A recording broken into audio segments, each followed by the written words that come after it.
ನಾನೀಗಾಗಲೇ ಎಲ್ಲ ಕಂಪ್ಲೀಟ್ ದೆಹಲಿ ಮತ್ತು ದೇಶದ ಮೂಲೆ ಎಲ್ಲ ನಮ್ಮ ನಾಯಕರುಗಳ ಸಂಪರ್ಕದಲ್ಲಿ ಇದ್ದೆ. ಸುಮಾರು 60 ಜನ ಹೊರಗಡೆಯಿಂದ ಬರ್ತಾ ಇದ್ದಾರೆ ಗೆಸ್ಟ್ಗಳು.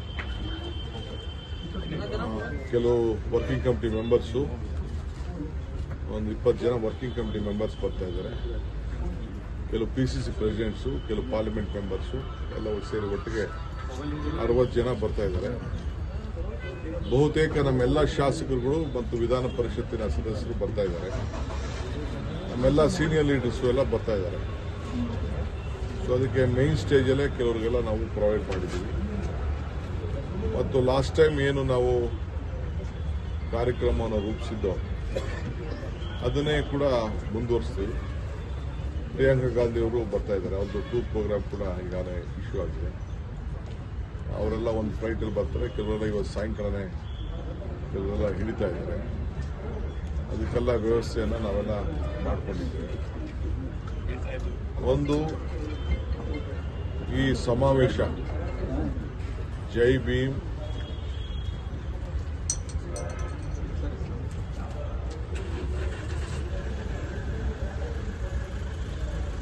ಈ ಸಮಾವೇಶ ಮಹಾತ್ಮ ಗಾಂಧೀಜಿ ಮತ್ತು BR ಅಂಬೇಡ್ಕರ್ ಅವರ ಸ್ಮರಣೆಗೆ, ಸಂವಿಧಾನದ ರಕ್ಷಣೆಗೆ ಒಂದು ಮೂಲ ಉದ್ದೇಶ.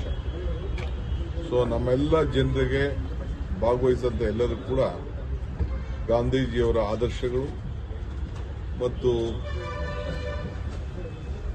ಸಾಮಾಜಿಕ ನ್ಯಾಯಕ್ಕೋಸ್ಕರ ಏನು ಒಂದು ಮಾರ್ಗದರ್ಶನವನ್ನು ಕೊಟ್ಟಿದ್ದಾರೆ ಅಂಬೇಡ್ಕರ್ ಅವರು, ಇದನ್ನ ಎತ್ತಿ ಹಿಡಿದು ಸಂವಿಧಾನವನ್ನು ರಕ್ಷಣೆ ಮಾಡುವಂಥದ್ದು ಇದು ನಮ್ಮೆಲ್ಲರ ಮೂಲ ಮಂತ್ರ. ಇವತ್ತು ಆ ಕೆಲಸದಲ್ಲಿ ನಾವೆಲ್ಲ ಕೂಡ ತೊಡ್ಕೊಳ್ಬೇಕಾಗಿದೆ. ನೀವು ನಿನ್ನೆ ಒಂದು ಪ್ರಶ್ನೆ ಕೇಳಿದ್ರಿ, ನಾನು ಇದನ್ನ ಮುಖ್ಯಮಂತ್ರಿಗಳ ಗಮನ ಕೂಡ ನಾನು ಕೇಳಿದೆ. ಯಾಕೆಂದ್ರೆ ನಾವು ಈ ಗವರ್ಮೆಂಟ್ದು ಪ್ರೋಗ್ರಾಮ್ ನಾಳೆ ಅನೌನ್ಸ್ಮೆಂಟ್ ಮಾಡಿದ್ರೆ ಈ ರಾಷ್ಟ್ರದ ವಿಚಾರ ಡಿವಿಯೇಟ್ ಆಗಬಾರ್ದು. ರಾಷ್ಟ್ರದ ಅನೇಕ ಕಾರ್ಯಕ್ರಮ ಸಂದೇಶ ಏನಿದೆ, AIC ಸಂದೇಶ ಆಗಬಾರ್ದು. ಅದು ನಮ್ಮ ಸರ್ಕಾರದ ಕಾರ್ಯಕ್ರಮ. ನಾವು ಮತ್ತೆ ಬೇರೆ ಸಂದರ್ಭದಲ್ಲಿ ಘೋಷಣೆಯನ್ನು ನಾವು ಮಾಡ್ತೇವೆ. ಗಾಂಧೀಜಿಯವರ ಪ್ರತಿಮೆ ಏನು ಆಗಿದಿಲ್ಲ, ಅದನ್ನು ಅರುಣ್ ಯೋಗಿ ಅವರೇ ತಯಾರು ಮಾಡಿದ್ದಾರೆ. ಸುವರ್ಣಸೌಧದಲ್ಲಿ ಗಾಂಧೀಜಿ ಪ್ರತಿಮೆ ಉದ್ಘಾಟನೆ ಆಗ್ತಾ ಇದೆಯಲ್ಲ, ಅದನ್ನು ಕೆತ್ತನೆ ಮಾಡಿದವರು ಅರುಣ್ ಯೋಗಿ. ರಾಮಮೂರ್ತಿ ಕೆತ್ತನೆ ಮಾಡಿದ್ದಾರೆ ನೋಡಿ ಅಪ್ಪ, ಅದು PWD ಇಲಾಖೆ ಅದನ್ನು ನಿರ್ವಹಿಸಿದೆ. ನಾನು ಅದನ್ನ ಅಫಿಷಿಯಲ್ ಆಗಿ ನಾನು ಹಂಗೆಲ್ಲ ಹೇಳಕ್ಕಾಗಲ್ಲ. ಸರ್ಕಾರ ಪರವಾಗಿ ಡೆಲ್ಲಿ ಸ್ಟಾರ್ ಪ್ರಚಾರಕರ ಪಟ್ಟಿ ಬಿಡುಗಡೆ ಮಾಡಲಾಗಿದೆ. ಅದರಲ್ಲಿ ತಮ್ಮ ಹೆಸರಿದೆ ಸರ್. ಗೊತ್ತಿದೆ ನನಗೆ. ನಾನೇ ಹೋಗಿ 2,500 ರೂಪಾಯಿ ಪ್ಯಾರಿ ದೀದಿ ಲಾಂಚ್ ಮಾಡಿರೋದು ನಾನು. ಸೊ ನನಗೆ ದೆಹಲಿಯವರು, AICC ಅವರು ಆ ಜವಾಬ್ದಾರಿಯನ್ನು ಕೊಟ್ಟಿದ್ದಾರೆ. ಸೊ ಹೋಗ್ಬೇಕು, ಎಲೆಕ್ಷನ್ಗೆ ಹೋಗಲಿಲ್ಲ ಸರ್. CM ಅವರು ಕೈ ಬಿಟ್ಟಿರುವಂತದ್ದು ಸರ್. ಆ ಪಟ್ಟಿಯಲ್ಲಿ ಎಲ್ಲ CMಗಳಿದ್ದಾರೆ, ಎಲ್ಲ ರಾಜ್ಯದ CMಗಳಿದ್ದಾರೆ. CM ಸಿದ್ದರಾಮಯ್ಯ ಹೆಸರು ಮಾತ್ರ ಅದರಲ್ಲಿ ಇಲ್ಲ. ನಮ್ಮ ಚೀಫ್ ಮಿನಿಸ್ಟರ್ ಏನಿದೆ ಅಂದರೆ ಅವರು ಬಜೆಟ್ ಪ್ರಿಪರೇಷನ್ ಮಾಡಬೇಕು. ಇದಾದ್ಮೇಲೆ ನಮ್ಮ ಬಜೆಟ್ನ ಪ್ರಿಪರೇಷನ್ ಅವರು ಮಾಡಬೇಕಾಗಿದೆ. ಎಲ್ಲ ಮಾತುಕತೆ ಡಿಪಾರ್ಟ್ಮೆಂಟ್ ಅವ್ರನ್ನ ಕರಿಬೇಕಾಗಿದೆ, ಮಂತ್ರಿಗಳನ್ನ ಕರಿಬೇಕಾಗಿದೆ. ಸೊ ಅದರಲ್ಲಿ ಅವರು ಸ್ವಲ್ಪ ತೊಡಗಿಸ್ಕೊಳ್ಬೇಕಾಗಿದೆ. ಈ ಹಿನ್ನೆಲೆಯಲ್ಲಿ ಅವ್ರಿಗೆ ನಮ್ಮ AICC ಅವರು ಸ್ವಲ್ಪ ಫ್ರೀ ಬಿಟ್ಟಿದ್ದಾರೆ. ನಿಮ್ಮ ಕೆಲಸ ಬಜೆಟ್ ಅನ್ನು ಮಂಡನೆ ಮಾಡೋಕ್ಕೆ ನೀವು ರೆಡಿ ಮಾಡ್ತೀವಿ. ಕಾಂಗ್ರೆಸ್ ಸುರ್ಜೇವಾಲಾ ವಿರುದ್ಧ ಸರ್ ಕೆಲವರು ಸಚಿವರು ಏಕಪಕ್ಷವಾಗಿ ನಿರ್ಧಾರ ತೆಗೆದುಕೊಳ್ತಾರೆ ಅಂತ ಹೇಳಿ ದೂರು ಕೊಟ್ಟು ಬದಲಾವಣೆ ಮಾಡಬೇಕಂತ ಹೇಳಿ ಅವರನ್ನು ಬದಲಾವಣೆ ಮಾಡಬೇಕಂತ ಹೇಳಿ ನಾಳೆ ರಾಹುಲ್ ಗಾಂಧಿ ಅವರು ದೂರು ಕೊಟ್ಟು ನಿರ್ಧಾರ ಮಾಡಿದಾರೆ. ಎಲ್ಲ ನಿಮಗೆ ಸುಮ್ಮನೆ ಯಾರೋ ಸುಳ್ಳು ಹೇಳ್ಬಿಟ್ಟು ನಿಮ್ಮ ಇಮೇಜ್ನೇ ಹಾಳು ಮಾಡ್ತಾ ಇದ್ದಾರೆ. ನಿಮ್ಮ ಮಾಧ್ಯಮದ ಈ ಕೆಲವು ನಾನು ಗಮನಿಸಿದ್ದೀನಿ, ಕೆಲವು ಟಿವಿಗಳ ಹೆಸರು ಹೇಳೋದು ಬೇಡ. ನಿನ್ನೆ ನನ್ನ ಹಿರಿಯ ಒಬ್ಬ ಶಾಸಕರ ಮನೆಗೆ ಭೇಟಿ ಮಾಡಿದ್ದೆ. ಅವ್ರು ಯಾರಿಗೋ ಜಗಳ ಇತ್ತಂತೆ, ಅದಕ್ಕೆ ಹೋಗಿದ್ದಾರೆ ಅಂತೆಲ್ಲ ನೀವೆಲ್ಲ ಹೊಸ ಸ್ಟೋರಿಗಳನ್ನೆಲ್ಲ ಬಿಲ್ಡಪ್ ಮಾಡಿ. Feroz Sait is a very senior leader. 2 ಸತಿ ನನ್ನ ಜೊತೆ MLA ಆಗಿ ಕೆಲಸ ಮಾಡಿದ್ದಾರೆ. ನಾನು ಬೆಳಗಾಮಲ್ಲಿ ಕಾರ್ಯಕ್ರಮ ಮಾಡ್ತಾ ಇದ್ದೀವಿ. ಅವ್ರಿಗೆ ಗಾಂಧೀಜಿಯವರ ಏನು ಒಂದು ಕಾರ್ಯಕ್ರಮ ಇದೆ ಅದಕ್ಕೂ ಒಂದು ಸ್ಟೇಟ್ ಲೆವೆಲ್ ಕಮಿಟಿಗೆ ಅವ್ರನ್ನ ಮೆಂಬರ್ ಕೂಡ ನಾವು ಮಾಡಿದ್ದೀವಿ. ಸಂಘಟನೆ ದೃಷ್ಟಿಯಿಂದ ಹೋಗಿ ನಾನು ನಮ್ಮ ಜಿಲ್ಲಾ ಅಧ್ಯಕ್ಷರು ಅವ್ರಿಗೆ ಎಲ್ಲ ಕೂತ್ಕೊಂಡು ಮಾತಾಡ್ಬಿಟ್ಟು ಬಂದಿದ್ದೀವಿ. ನೀವೇನೇನೋ ಸ್ಟೋರಿ ಬರೀತಾರೆ ನಿಮ್ಮ ಇದನ್ನ ಎಲ್ಲ ಹಾಳು ಮಾಡ್ಕೊಳಕ್ ಹೋಗ್ಬೇಡಿ. ಯಾರು ಪ್ಲಾಂಟ್ ಮಾಡ್ತಾರೆ ಏನೋ ಹೇಳ್ತಾರೆ ಅಂತದೆಲ್ಲ ಮಾಡ್ಕೊಳಕ್ ಹೋಗ್ಬೇಡಿ. ಕಾಂಗ್ರೆಸ್ನ 60 ಜನ ಶಾಸಕರು ಬಿಜೆಪಿ ಬರ್ತಾರೆ ಅಂತ ಯತ್ನಾಳ್ ಹೇಳ್ತಾರೆ ಸರ್. ಅಲ್ಲೆಲ್ಲ ಹಂಗಾರ ಸತ್ಯ. ಈಗ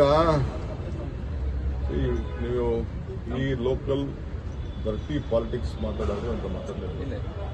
I will not answer you, I will not come to you. ಸುಮ್ಮನೆ ಏನೇನೋ ಬರೀ ನಿಮ್ದೆಲ್ಲ ಎಂತ ನ್ಯಾಷನಲ್ ಇವೆಂಟ್ ಮಾಡ್ತಾ ಇದ್ದೀವಿ. ಯು ಶುಡ್ ನಿಮ್ಗೂ ಬೇಸಿಕ್ ಕಾಮನ್ ಸೆನ್ಸ್ ಇರಬೇಕು. You don't go to this dirty which is all false. ನಿಮ್ಗೆ ಯಾರು ಏನೇನು ಹೇಳ್ತಾ ಇದ್ದಾರೆ ನಾನೊಂದು ರೆಕಾರ್ಡಲ್ಲಿ ಹೇಳ್ತಾ ಇದ್ದೀನಿ. ಎಲ್ಲ ಸುಮ್ಮನೆ ಸುಳ್ಳಿನ ಕಂತೆ. ಕಾಂಗ್ರೆಸ್ ಶಕ್ತಿ ಹೆಂಗ್ ತಂದಿದ್ದೀವಿ ಅಂತಂದ್ರೆ ಎಷ್ಟು ಶ್ರಮ ಪಟ್ಟು, ಎಷ್ಟು ಹೋರಾಟ ಮಾಡಿ, ಎಷ್ಟು ತ್ಯಾಗ ಮಾಡಿ ಈ ಭೂಮಿಯಿಂದನೇ, ಈ ಗಾಂಧೀಜಿ ಬಾವಿಯಿಂದನೇ ನೀರು ತೆಗೆದ್ಬಿಟ್ಟು, ನೀರು ಚೆಲ್ಬಿಟ್ಟು ಇಲ್ಲಿಂದನೇ ಮನೆ ಬೆಳಕು ಕೊಟ್ಟಿದ್ದೀವಿ, ಇಲ್ಲಿಂದನೇ ಕಾರ್ಯಕ್ರಮಗಳನ್ನು ರೂಪಿಸಿದ್ದೀವಿ. ನೀವೆಲ್ಲ ಎಜುಕೇಟೆಡ್ ಜನ. ಯಾವುದೇ ಬಂಡಾಯ ಬೇಗುದಿ ಕಾಂಗ್ರೆಸ್ ಪಕ್ಷದಲ್ಲಿ ಇಲ್ಲ ಸರ್. ಯಾವ ಬಂಡಾಯನೂ ಇಲ್ಲ, ಯಾರ ಜೊತೆ ಭಿನ್ನಾಭಿಪ್ರಾಯನೂ ಇಲ್ಲ. ನನ್ಗೆ I don't have any political difference, personal difference ಯಾವುದೂ ಇಲ್ಲ. ನಾನು ಒಂದು ದೊಡ್ಡ ಅಧ್ಯಕ್ಷ ಸ್ಥಾನದಲ್ಲಿ ಇದ್ದೀನಿ, ಸೀಟ್ ಆಫ್ ಜಸ್ಟಿಸ್. ನನಗೆಲ್ಲರೂ ಒಂದೇ. ನನ್ನ ಕಣ್ಣು, ನನ್ನ ಕಿವಿ ಎಲ್ಲರೂ ಕೂಡ ಸರಿಸಮಾನವಾಗಿ ತೆಗೆದುಕೊಂಡು ಹೋಗ್ಬೇಕಾದ ನನ್ನ ಡ್ಯೂಟಿ. ಅದನ್ನು ಮಾಡ್ತೀನಿ. ಸುಮ್ಮನೆ ನೀವು ಸುಳ್ಳೆಲ್ಲ ಯಾರೋ ಹೇಳಿದ್ದು, ಯಾರೋ ಹೋಗಿದ್ದು, ಬಂಡಾಯ, ಅವ್ರ ಭೇಟಿಯಾಗೋಯ್ತು, ಇವ್ರ ಭೇಟಿ. ಸುಮ್ಮನೆ ನೀವು ಸುಳ್ಳೆಲ್ಲ ಯಾರೋ ಹೇಳಿದ್ದು, ಯಾರೋ ಹೋಗಿದ್ದು, ಬಂಡಾಯ, ಅವ್ರ ಭೇಟಿಯಾಗೋಯ್ತು, ಇವ್ರ ಭೇಟಿ. ನನಗೆ ಯಾವೊಂದು ಬಂಡಾಯನೂ ಇಲ್ಲ, ಏನಿಲ್ಲ. ನಾನು ಪಕ್ಷ ಉಂಟು, ನಮ್ಮ ಹೈಕಮಾಂಡ್ ಏನು ಉಂಟು, ನಮ್ಮ ಕಾರ್ಯಕರ್ತರನ್ನು ರಕ್ಷಣೆ ಮಾಡೋದು, ಪಕ್ಷನ ಉಳಿಸೋದು, ಸರ್ಕಾರನ ಭದ್ರವಾಗಿಡೋದು, ಇಷ್ಟೇ ನನ್ನ ಡ್ಯೂಟಿ. ಅದು ಬಿಟ್ಟರೆ ಬೇರೆ ಇನ್ನೇನು ಡ್ಯೂಟಿ ಇಲ್ಲ. ಮಿಕ್ಕಿದ ಯಾವುದಕ್ಕೂ ನನ್ನ ಹೆಸರು ನೀವು ಉಪಯೋಗಿಸ್ಕೊಳಕ್ ಹೋಗ್ಬೇಡಿ. ನನಗೆ ಯಾರ ಜೊತೆನೂ ಭಿನ್ನಾಭಿಪ್ರಾಯ ಇಲ್ಲ. 2023 ಎಲೆಕ್ಷನ್ಯಾಗ ಫಿರೋಜ್ ಶೇಟ್ ಟಿಕೆಟ್ ಸಿಗಬಾರ್ದು ಅಂತ ಸತೀಶ್ ಜಾರಕಿಹೊಳಿ ಸಾಕಷ್ಟು ಪ್ರಯತ್ನ ಮಾಡಿದ್ರು. ಜಿಲ್ಲಾ ರಾಜಕಾರಣದಲ್ಲಿ ಸತೀಶ್ ಜಾರಕಿಹೊಳಿ ಫಿರೋಜ್ ಶೇಟ್ಗೆ ಆಗಿ ಬರಂಗಿಲ್ಲ. ಐ ಡೋಂಟ್, ಅದೆಲ್ಲ ನನಗೆ ಗೊತ್ತಿಲ್ಲ. I don't know their issue. As far D K Shivakumar is concern, ಮಾಧ್ಯಮ ಅಂದ್ರೆ ನೀವೆಲ್ಲ ಒಂದೇ. ನನಗೆ ಕಾರ್ಯಕರ್ತರು ಅಂದ್ರೆ ಎಲ್ಲರೂ ಒಂದೇ, ಕ್ಯಾಬಿನೆಟ್ ಮಿನಿಸ್ಟರ್ಸ್ ಅಂದ್ರೆ ಎಲ್ಲರೂ ಒಂದೇ, ಶಾಸಕರಂದ್ರೆ ಎಲ್ಲರೂ ಒಂದೇ. ಯಾರು ನಮ್ಮ ಪಾರ್ಟಿ ಚೌಕಟ್ಟಿನಲ್ಲಿ, ಶಿಸ್ತಿನಲ್ಲಿ ಕೆಲಸ ಮಾಡ್ತಾರೆ ಎಲ್ಲರಿಗೂ ಕೂಡ ನಾನೇ ಅವ್ರಿಗೆ ತಲೆ ಬಾಗಿಸಿ ಅವ್ರ ಸರ್ವಿಸ್ ಮಾಡ್ತೀನಿ. ನನಗೆ ಪಾರ್ಟಿ ಇಸ್ ಇಂಪಾರ್ಟೆಂಟ್. ನನ್ಗೆ ಕೊಟ್ಟಿರುವಂತ ಜವಾಬ್ದಾರಿನ ಪ್ರಾಮಾಣಿಕವಾಗಿ ಮೊದಲಿಂದ ಎಂತೆಂಥ ಸಂದರ್ಭದಲ್ಲಿ ತ್ಯಾಗಗಳನ್ನ ಮಾಡ್ಕೊಂಡು ಬಂದಿದ್ದೀನಿ ನಾನು. ಪೊಲ್ಯೂಷನ್ ಗೌರ್ಮೆಂಟ್ ಧರ್ಮಸಿಂಗ್ ಕಾಲದಲ್ಲೂ ದಮ್ ತಡ್ಕೊಂಡು ತ್ಯಾಗ ಮಾಡ್ಕೊಂಡು ಬಂದಿದ್ದೀನಿ. ಸಿದ್ದರಾಮಯ್ಯನವ್ರ ಹಿಂದೆ ಗೌರ್ಮೆಂಟಲ್ಲೂ ತ್ಯಾಗ ಮಾಡ್ಕೊಂಡು ಬಂದಿದ್ದೀನಿ. ಸೊ ಅದರಿಂದ ನನಗೆ ಪಾರ್ಟಿ ಇಸ್ ಇಂಪಾರ್ಟೆಂಟ್. ನಾವು ಪಾರ್ಟಿಲಿ ಬೆಳೆದವರು. ಇದು ಸ್ಟೂಡೆಂಟ್ ಲೀಡರ್ ಆಗಿದ್ದಾಗ ನನ್ನ ಗುರುಸಿ ಟಿಕೆಟ್ ಕೊಟ್ಟಿದ್ದಾರೆ ನನ್ನ ಪಕ್ಷ. ಸೊ ಅದಕ್ಕೆ ನೀವು ಯಾರು ಮಾತು ಕಟ್ಕೊಂಡು ನೀವೆಲ್ಲ ಹೋಗ್ಕೋಬೇಡಿ. ಇಲ್ಲ, ನಾ ಮಾಡ್ಕೊಂಡೇ ಬರ್ತೀನಿ. ಅವಶ್ಯಕತೆ ಏನಿಲ್ಲ. ಜನಕ್ಕೆ ಒಳ್ಳೇದಾಗ್ತಾ ಇದೆಯಾ ಸಾಕು ನನಗೆ. ಸರ್ 60 ಜನ ಶಾಸಕರು